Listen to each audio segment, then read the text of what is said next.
अरे बाप रे, कितनी बारिश हो रही है। इस बारिश में तो पेड़ की डाल पर बैठा ही नहीं जा रहा है, बार बार फिसल रही हूँ। बिल्कुल सही कह रही हो चुड़ैल, इतनी भारी बारिश में पेड़ पर नहीं रह सकते। अब तो हमें किसी पक्के मकान में रहना पड़ेगा।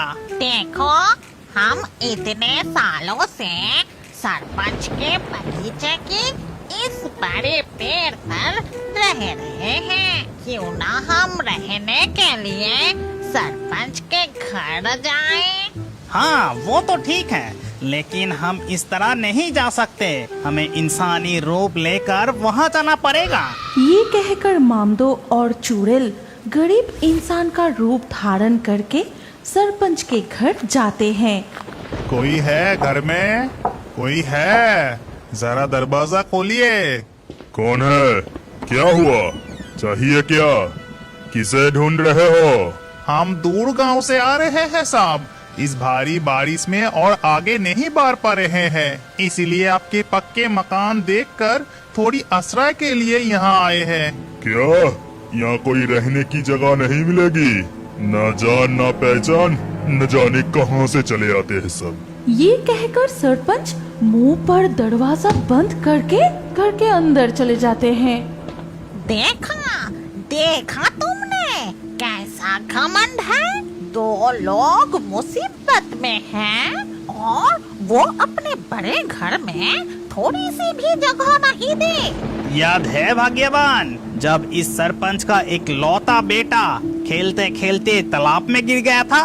हाँ, याद है ना। उस वक्त घर में कोई नहीं था। सरपंच के पत्नी अपने कमरे में सो रही थी और उसका बेटा बॉल से खेलते हुए तालाब में। अरे, गेंद तो तालाब में गिर गई, अब क्या होगा? रघु नौकर भी बहूजी को छाट गए हैं और माँ भी सो रही है। ये सोचकर वो छोटा बच्चा तालाब में उतरकर बॉल लेने जाते ही बचाओ!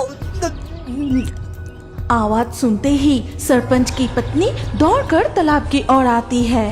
कोई है इधर, मेरे बच्चे को बचाओ, मेरे बच्चे को बचाओ। चुड़ैल, और देरी करना ठीक नहीं होगा। यहाँ तो कोई नहीं है, बच्चे को मुझे ही बचाना पड़ेगा। ये कहकर मामदो उस पेड़ से तालाब के पानी में कूदकर अपने लंबे हाथों से सरपंच के बेटे को पानी से निकलकर किनारे पर लेटा देता है।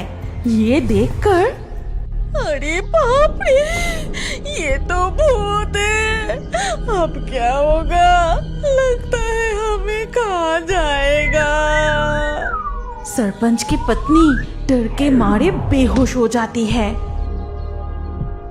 उस वक्त मैंने बचाया था। क्या मैंने सोचा था कि वो मेरा बेटा है या सरपंच का बेटा? मामदो और सागचुन्नी ये बात कर ही रहे थे कि पीछे से सुनिए, अगर आपको बुरा ना लगे तो एक बात कहूँ। मैं एक गरीब नौकर हूँ, मेरे हालात कुछ खास नहीं है। आप लोग कितने दूर से चल के आ रहे हैं और इस समय इस भारी बारिश में कहाँ जाओगे? अगर आप चाहो तो मेरे घर रह सकते हो। इतना क्यों सोच रहे हो भैया? तुमने हमें खुद ही शरण देने का प्रस्ताव दिया है, यही हमारे लिए बड़ी बात है। ये कहकर चुड़ैल और मामदो सरपंच जी के नौकर रघु के साथ उसके घर जाते हैं। अगर आप इस कहानी की अगले भाग देखना चाहते हैं तो कमेंट में नेक्स्ट पार्ट जरूर लिखिए और हमारे fairy Toons Hindi Facebook page को अभी फॉलो कीजिए। अगर ये कहानी अच्छी लगी तो लाइक करके शेयर कर दीजिए।